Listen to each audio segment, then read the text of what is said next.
레위기 26장의 말씀은 상과 벌의 내용으로 크게 나누어집니다. 너희가 내 규례와 계명을 잘 준행하면 이런 상을 주리라.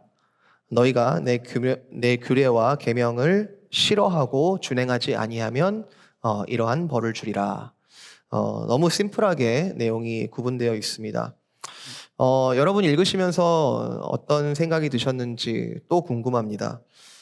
이런 상을 우리가 진심으로 바라고 있는지, 또는 이런 벌에 대해서 우리 또한 두려워하고 있는지, 또는 우리는 구약 이스라엘이 아니라 그리스도인이라서 우리가 이 말씀을 좀 어떻게 읽어야 될지 그런 고민들이 있으시리라 생각이 드는데요.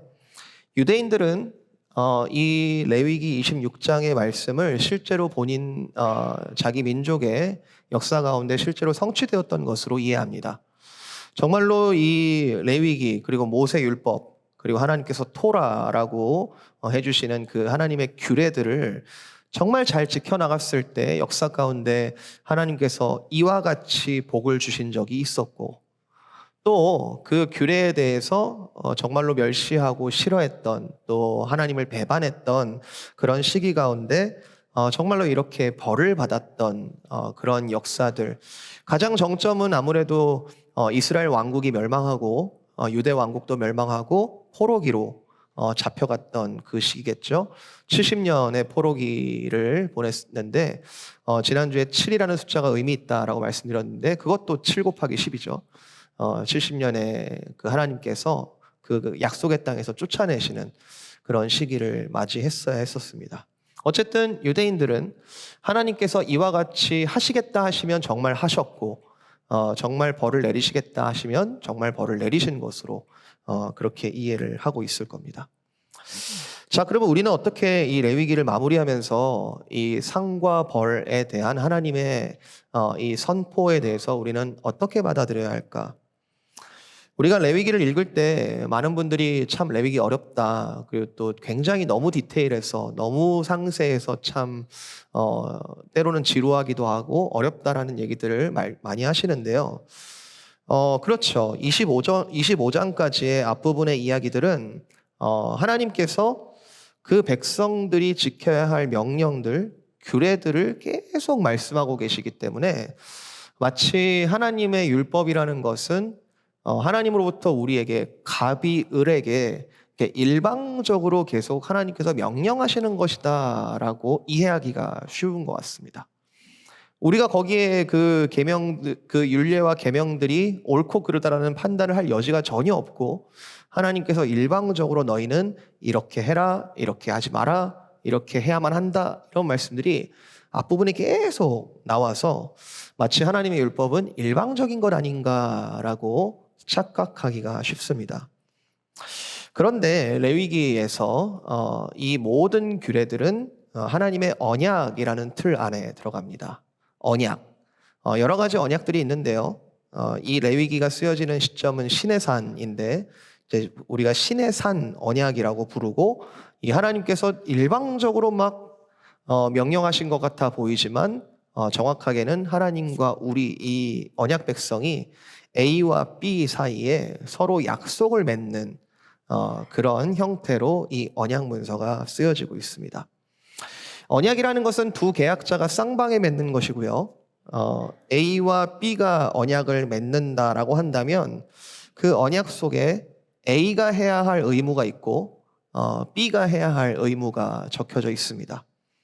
그러니까 지금 25장까지는 하나님께서 이 백성들에게 너희가 해야 할 약속들을 이제 25장까지 쭉 적어 놓으신 거죠. 너희는 언약 백성으로서 이렇게 해야 한다. 이것이 너희가 지켜야 할 약속이다. 그런데 레위기 26장은 하나님 자신께서 자신이 할 약속들을 적어 놓으셨습니다. 이해되세요? 하나님께서 이렇게 너희는 이렇게 하라라고 막 앞에서 이제 계속해서 일방적으로 말씀하시는 것 같아 보이지만, 레위기 26장은 본인이 본인에게 본인이 지키실 그 약속에 대해서 적어 놓으신 부분이 바로 레위기 26장입니다. 3절, 너희가 만약에 내 규례와 계명을 잘 준행하면 내가 이렇게 하리라고 약속한다. 14절, 15절, 너희가 나에게 청종하지 않고 모든 명령을 준행하지 않고 멸시하고 법도를 싫어하고 내 모든 계명을 준행하지 아니하고 내 언약을 배반하면 내가 너희에게 이렇게 하기로 약속한다. 사실 하나님께서는 세상 만물을 창조하신 창조주 아닙니까? 그죠? 하나님의 창조주 앞에 그 권세에 대항할 어떤 피조물도 존재하지 않습니다. 하나님께서 하시겠다면 하시는 거고 하나님께서 없애시겠다면 없애시는 겁니다. 그게 창조주의 권한입니다. 세상 만물을 창조하신 창조주께서 세상 만물을 어떻게 다스리시든 간에 어떻게 다루시든 간에 하나님께서는 전혀 흠이 없으시고 피조물이 보기에는 막 하나님이 이랬다 저랬다 하시는 것처럼 보인다 하더라도 항상 오르신 그 선하신 하나님께서 본인의 그 자유로운 행위를 계약서 안에 조건부로 집어넣으시는 거죠. 그러실 필요가 전혀 없어요. 하나님께서는 내가 너희한테 꼭 이렇게 할게 라는 약속을 하실 필요가 없으신 분이에요. 하나님은 그 자체로 자유하신 분이시거든요. 금송아지 사건이 일어났을 때 그 하나님의 놀라우신 구원의 역사 사건에도 불구하고 이스라엘 백성이 정말 패역한 짓을 저질렀을 때, 그런데 그 은혜에도 불구하고 배신한 그 이스라엘 백성들을 그 금송아지와 함께 광야에서 쓸어버리신다 하셔도 그분은 아무 잘못이 없으신다. 그분 정말 나쁘시네. 그분 어떻게 그러실 수 있을까? 피조물은 절대로 그렇게 할 수 있는, 대항할 수 있는 권한이 없습니다. 그분이 그렇게 하신다라고 하면 오르신 겁니다. 노아 홍수 사건에 하나님을 섬기며 정말 순종했던 의인인 그 노아의 그 가족만 방주에 넣고 그 외에 이 땅의 모든 패역한 인류를 물로 쓸어버리셨을 때에도 그분은 옳습니다. 그분이 틀리다라고 말할 수 없습니다. 그분은 창조주이시기 때문에. 그런데 스스로 무지개라는 언약을 하늘에 새기시면서 내가 이 땅을 다시는 물로, 내가 이 땅의 패역함을 다시 마주하더라도 내가 이 땅을 물로 심판하지 않겠다. 이 무지개를 보면서 내가 세운 그 언약을 기억하여 너희한테 그렇게 하지 않겠다. 그러실 필요가 없다니까요. 그런데 스스로 그렇게 약속을 하시는 거죠. 언약이란 이렇습니다. 하나님과 그의 택한 백성 가운데 맺는 언약이라는 것은 이렇습니다.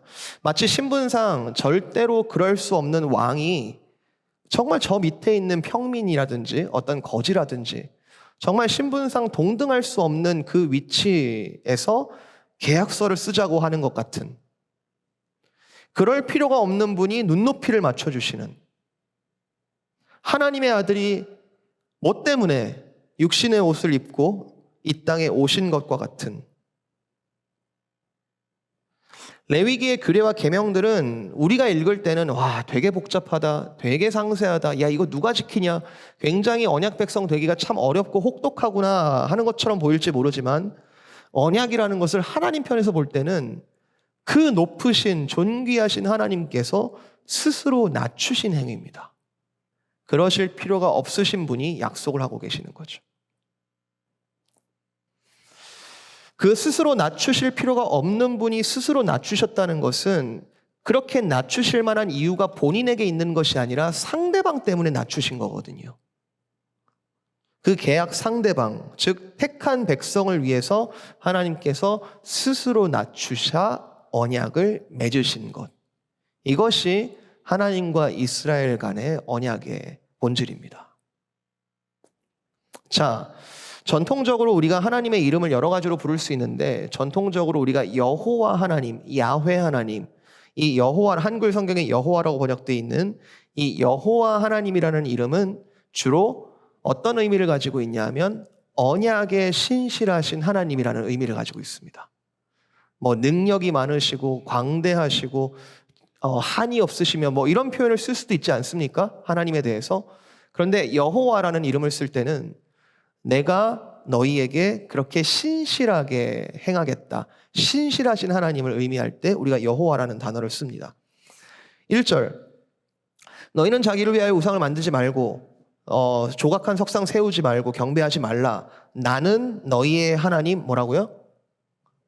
여호와임이니라. 2절, 너희는 내 안식일을 지키며 내 성소를 경외하라. 나는 여호와니라. 너희 이렇게 약속을 해라. 너희 이렇게 이 1절과 2절은 제가 볼 때는 앞에 레위기 전체의 말씀에 대한 요약이라고 할 수 있거든요.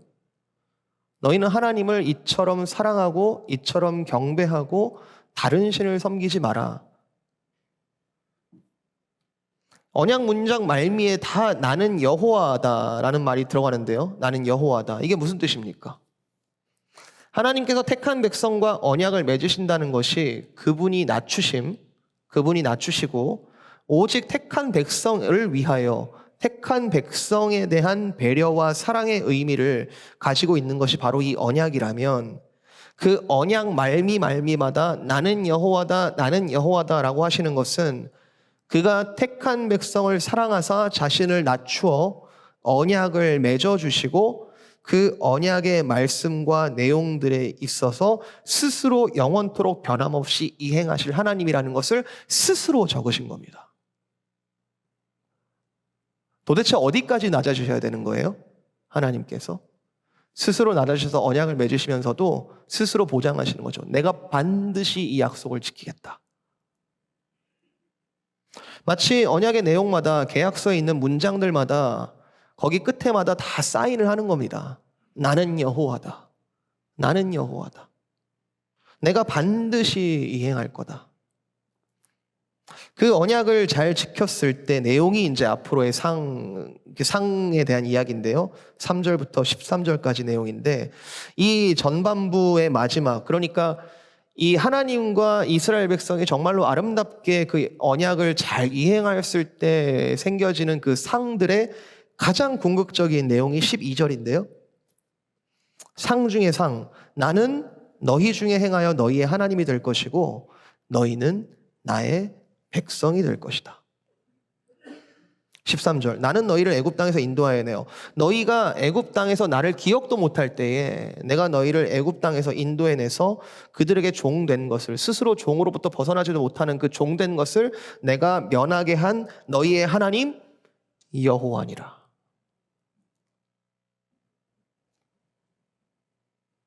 너희가 나를 사랑하기도 전에, 너희가 연약할 때에, 너희가 죄인 되었을 때에 내가 너희를 먼저 사랑한 것, 나는 여호와다. 그 사랑을 나와 함께 나누자. 너희는 나의 백성이 되고 그리고 나도 너희와 함께 누리리라. 나는 너의 하나님이 되리라. 여러분, 이런 관점에서 율법을 다시 읽으면은 이게 법조항이 아니구나라는 느낌이 들고 정말로 이 율법을 대하는 태도 자체가 달라지게 됩니다. 아까 1절, 2절 10계명의 1부터 4계명과 굉장히 닮아있지 않습니까? 나 이외에 다른 신을 두지 말고 그리고 다른 우상 만들지 말고 안식일을 거룩하게 지키라. 이런 10계명의 제일 앞에 있는 말씀들. 근데 이게 뭐냐 하면 너희가 그렇게 지키는지 안 지키는지 내가 보겠다가 아니라 너희가 그렇게 나를 사랑하면 내가 너희의 하나님이 되고 너희도 나의 백성이 되리라. 내가 먼저 너희를 그렇게 사랑했고 너희도 나를 사랑하라. 그 말씀이 지금 율법 전체에 서려 있는 겁니다. 내가 너희를 먼저 사랑하여서 너희가 지킬 약속들을 하나하나 규정하였고 너희도 그렇게 나를 사랑하면 나도 너희를 그대로 사랑하며 너희 하나님, 너희는 나의 백성이 되리라. 여러분, 이것이 율법이 꿈꾸는 하나님 나라입니다. 율법이 꿈꾸는, 그리고 하나님께서 계획하신 하나님의 나라. 그래서 언약을, 이 레위기의 많은 율법들이 담고 있는 이 시내산 언약을 우리가 법조항으로만 이해를 하면 도대체 하나님께서 왜 이렇게 하시는가 오해가 생기고 언약을 주고 계시는 하나님의 마음을 오해하게 됩니다. 이 레위기의 말씀들을 읽어갈 때 하나님과 이스라엘 백성이 어떤 관계인지를 쏙 빼고 정말 지키는지 안 지키는지 어떤 법만 남게 되면, 물론 마음보다는 주로 어떤 행위를 규정하는 규례들이 참 많고 그 법적인 제재 사항이라든지 그리고 제사 제도 그런 예식들이 막 쭉 이어지더라도 이 율법의 저변에는 어떤 것이 흐르고 있냐 하면 하나님께서 도대체 지금 어떠한 마음으로 이스라엘 백성과 언약을 맺고 계시는지가 줄줄이 흐르고 있는 거죠. 여러분 아마 레위기 다시 찾아보시면 이런 표현 많이 발견할 겁니다. 나는 여호와라. 나는 여호와라. 얼마나 친밀한 관계 속에서 언약이 맺어지고 있는지, 하나님께서 얼마나 지금 더 친밀해지기를 원하시는지가 보이죠. 자, 이런 관점에서 율법을 읽어내면 오늘 26장에 나오는 이 상과 벌에 대한 내용은 하나님께서 자, 내가 이제 너 판단할 거야. 너 지금 잘하면 내가 상 줄 거고 너 못하면 벌 줄 거야. 한번 보자. 이런 우리의 행동을 하나하나 평가하시는 메커니즘이나 어떤 협박 같은 것으로 읽혀지는 본문이 아닙니다. 상과 벌에 관한 내용이요. 하나님께서 우리에게 상을 주시고 하나님께서 우리에게 벌을 주신다는 내용이요. 이것은 마치 부모가 자기가 사랑하는 아이에게 상과 벌을 약속하는 것과 같습니다. 여러분 아이 양육해 보시지 않았습니까? 상과 벌은 그 부모에게 달려있지 않습니다. 그 아이의 행동에 달려있죠. 아이가 행동을 어떻게 하느냐에 따라서 부모는 상을 줄 수도 있고 벌을 줄 수도 있는. 왜냐하면 이 부모와 자식 간의 그 언약이라고 말할 수 있는 그 관계는 전혀 그럴 필요가 없는 부모가 그 아이를 위해서 맺어주신 상황이거든요. 네가 잘하면 상 주고 못하면 벌 줄 거야. 상과 벌은 부모를 위한 내용도 아니고 하나님을 위한 내용도 아닙니다. 상과 벌은 온전히 그 자녀를 위한 그리고 언약 백성을 위한 규정들인 것이죠. 자, 상과 벌에 대한 내용을 좀 한번 읽어보면은 좀 몇 가지 특징들이 있습니다. 여러분 상이 더 많아요? 벌이 더 많아요? 26장 전체 어떻습니까? 상에 대한 내용이 더 많습니까? 벌에 대한 내용이 더 많습니까? 상에 대한 내용은 3절부터 13절까지, 그리고 벌에 대한 내용은 14절부터 끝까지 나옵니다. 그러니까 어떤 상은 조금만 주시고 벌은 훨씬 많이 주시는 하나님 맞아요? 맞습니까? 마치 하나님이 칭찬은 잘 안 해주시고 화는 잘 내시는 하나님? 한국의 아버지들 좀 그런 경향이 있죠.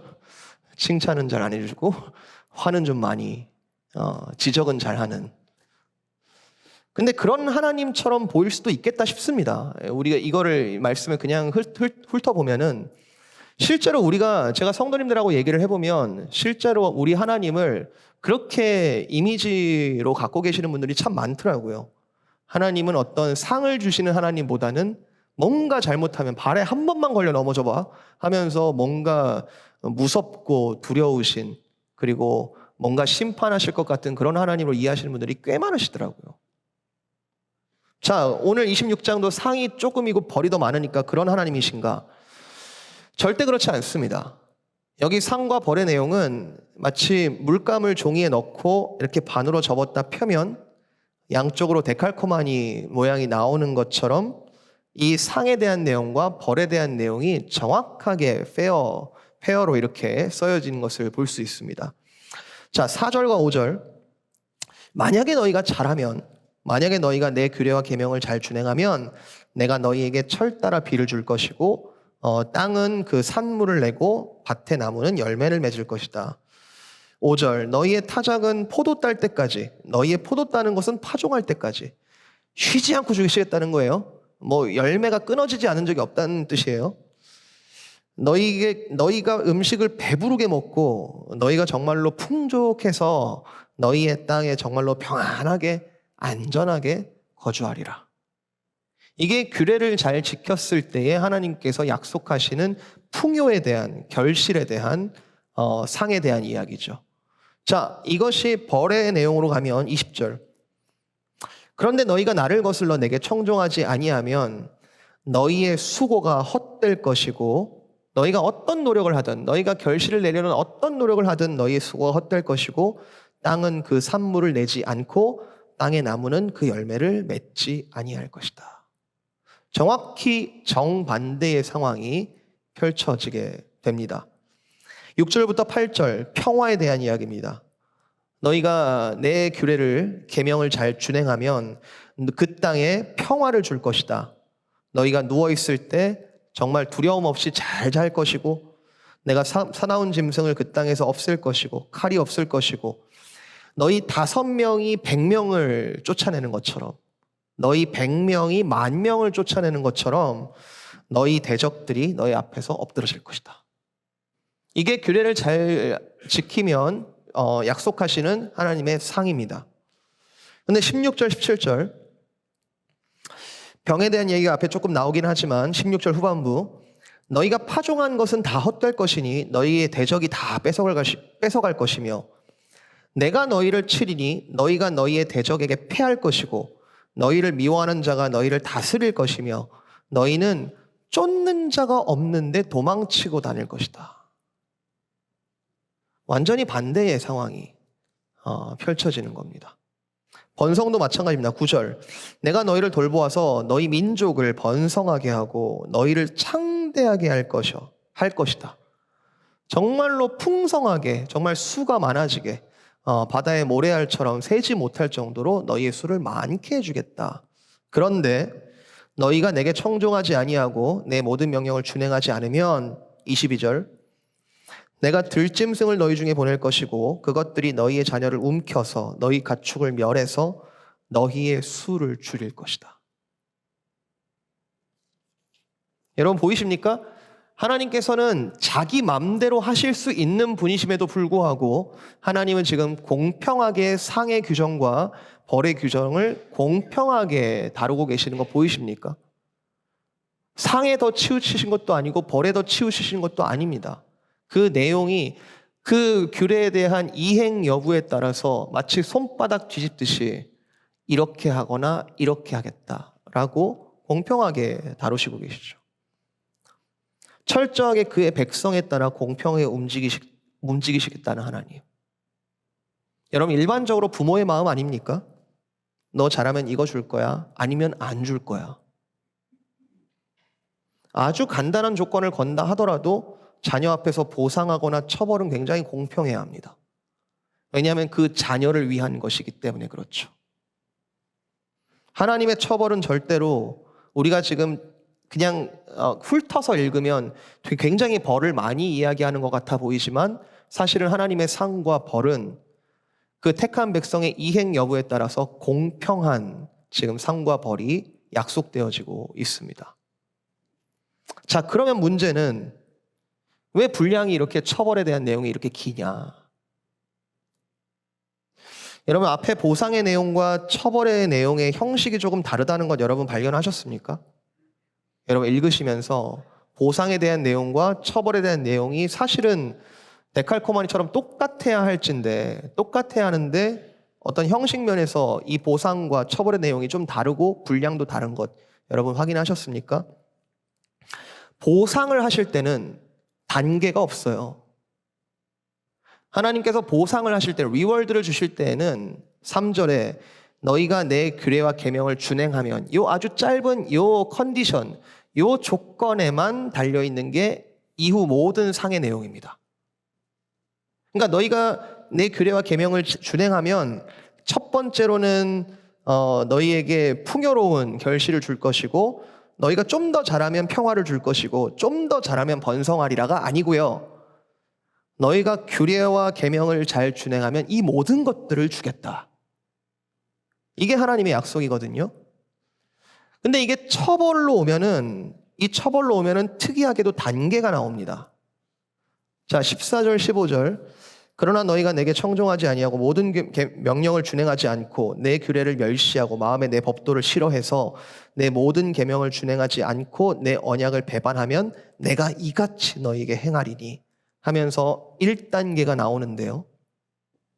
18절 또 만일 너희가 이런 처벌, 1단계의 처벌을 받고 있는데 만일 너희가 그렇게까지 되어도 나에게 청종을 안 하면 너희의 죄로 말미암아 내가 너희를 7배나 더 징벌하리라.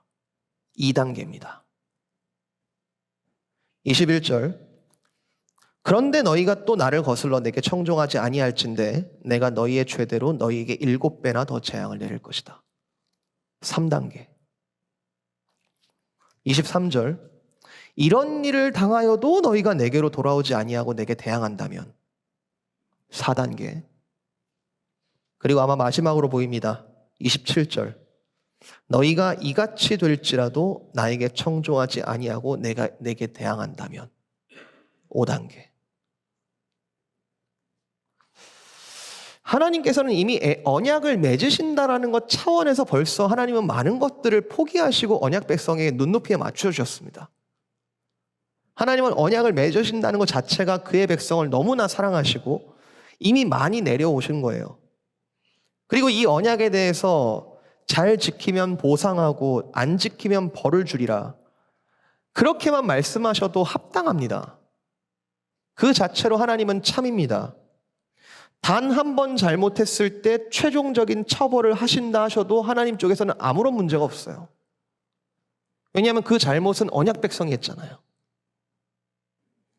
그런데 하나님께서 지금 처벌 중에 단계를 두시는 거예요. 그 처벌하는 중에 그 벌을 받아서 그 벌 가운데에서 스트럭을 하고 있는 중에 그 단계마다 2단계든 3단계든 4단계든 너희가 돌이키기만 하면, 너희가 회개하기만 하면은 내가 돌이키리라. 회개의 기회를 처벌 중에 계속 주시는 거예요. 2번, 3번, 4번, 5번. 주님, 우리가 형제를 몇 번이나 용서해야 합니까? 7번을 70번이라도 할지니라. 그런 말씀 하실 자격이 있으시죠? 계속해서 우리를 돌이키는지 안 돌이키는지 회개의 증거를 보시는 거죠. 만약에 2단계든 3단계든 4단계든 정신을 차리고 이 언약 백성이 다시 언약을 이행하는 쪽으로 만약에 회개를 하면 어떤 일이 벌어지겠습니까? 레위기 말씀에 내가 즉시 처벌을 중단하리라 이런 말은 없어요. 없는데 사실 언약이라는 것은 순종하거나 불순종하거나 둘 중 하나거든요. 순종할 때 나오는 결과가 상, 불순종할 때 나오는 결과가 벌인데, 그러면 불순종으로부터 순종으로 즉각 회개를 한다면 하나님께서 하시는 일은 진정한 회개와 언약 이행이 재개되는 순간 내가 즉각 처벌을 중단하고 보상을 시작하리라. 그것이 하나님의 뜻이죠. 아이를 키워보신 분은 잘 아실 겁니다. 아이에게 왜 상과 벌을 제시합니까? 아이를 키울 때 아이가 자라나는 데 있어서 올바른 가치관을 갖게 하는 데 있어서 왜 상과 벌을 제시합니까? 그 상과 벌이 있다는 것을 가르쳐주기 위한 건가요? 그 자체의 의미가 있습니까? 아니면 상과 벌을 제시하고 있는 이 부모가 얼마나 신실한지를 아이한테 자랑하고 싶어서 그래요? 이 아이한테 상과 벌을 왜 제시하죠? 그저 그 아이가 잘 되기를 원하는 건 아닙니까? 사랑의 마음 때문에 그런 거 아니에요? 그 아이가 잘못하고 있을 때 지금이라도 돌이키면 다시 제로부터 시작하는 게 아니라 즉각 상을 주고 싶은 게 부모의 마음 아닙니까? 한번 다시 읽어보세요. 하나님의 분량은 벌이 훨씬 많아 보이지만 하나님은 이상하게도 벌 쪽보다 상 쪽에 굉장히 치우쳐 계십니다. 심지어 최종적인 5단계, 최종적인 단계에서조차 하나님은 그때에도 돌이키기를 기다리고 계세요. 40절. 그들이 나를 거스른 잘못으로 자기의 죄악과 그들의 조상의 죄악을 자복하고 또 그들이 내게 대항함으로 나도 그들에게 대항하여 내가 그들을 그들의 원수들의 땅으로 끌어갔음을 깨닫고 그 할례 받지 아니한 그들의 마음이 낮아져서 그들의 죄악의 형벌을 기쁘게 받으면 내가 야곱과 맺은 내 언약, 이삭과 맺은 내 언약, 아브라함과 맺은 내 언약을 기억하고 내가 그 땅을 기억하리라. 그들이 내 법도를 싫어하며 내 규례를 멸시하였으므로 그 땅을 떠나서 사람이 없을 때에 그 땅은 황폐하여 안식을 누릴 것이요 그들은 자기 죄악의 형벌을 기쁘게 받으리라. 그런즉 그들이 그들의 원수의 땅에 있을 때에 내가 그들을 내버리지 아니하며 미워하지 아니하며 아주 멸하지 아니하고 그들과 맺은 내 언약을 폐하지 아니하리니 나는 여호와 그들의 하나님이 됨이라. 언약에 신실하신 하나님이 어떠한 처벌 가운데 그의 백성이 있을지라도 나는 그 언약을 폐하지 않겠다. 나는 여호와 기어이 너희의 하나님이 되고야 말리라.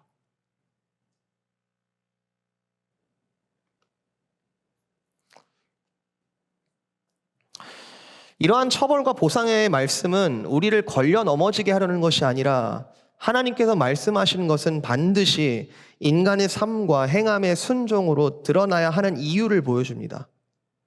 아, 우리가 계명을 순종해야 하는 거구나. 아, 이와 같은 보상이 있지 않겠느냐. 그리고 설령 우리가 잘못하여 무지하여 처벌에 있을지라도 회개와 순종으로 다시 나아올 때 언제든지 처벌이 중지되며 보상을 주리라. 공평하신 하나님이 보상 쪽에 치우쳐 계시는 이런 말씀들. 공평하신 하나님이 그의 백성에게 마땅한 처벌 가운데서도 보상을 주고 싶어 하시는 하나님. 왜 우리는 하나님을 자꾸 그렇게 오해하죠? 왜 하나님께서 우리에게 자꾸 벌을 내리신다고 생각하죠?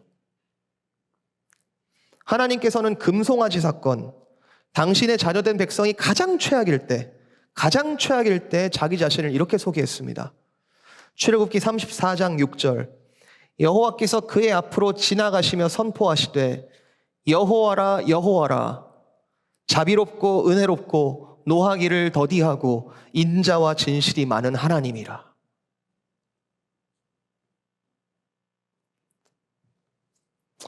사랑하는 성도 여러분, 우리 하나님께서는 저와 여러분을 처벌하는 데 궁극적인 관심이 있지 않으십니다. 악인일지라도 돌아오기를 원하시는 하나님이십니다. 하나님께서는 저와 여러분에게 상을 주고 싶어 하십니다. 이러한 풍요를, 이러한 평화를, 이러한 번성을, 그리고 이러한 임재로 하나님께서는 우리와 함께 하고 싶어 하시는 것이 하나님의 본심입니다. 제발 하나님을 오해하지 말아주세요. 그분은 우리와 함께 있고 싶어 하시고 우리와 가까이 있고 싶어 하시고 나는 너희의 하나님, 그리고 너희는 나의 백성이 되는 것이 하나님의 궁극적인 목표로 삼을 만큼 그분은 우리의 하나님이 되기를 진심으로 원하십니다. 그럴 필요가 없으신 분이 우리를 사랑하사 끝까지 사랑하시고 당신의 형상을 따라 우리를 지으셨단 말입니다. 만약에 이 사랑을 모르고 돌아갈지를 모르고 목이 뻣뻣하고 나는 의인이다 라고 여겼던 사람의 대표적인 표상이 바리새인이에요. 바리새인.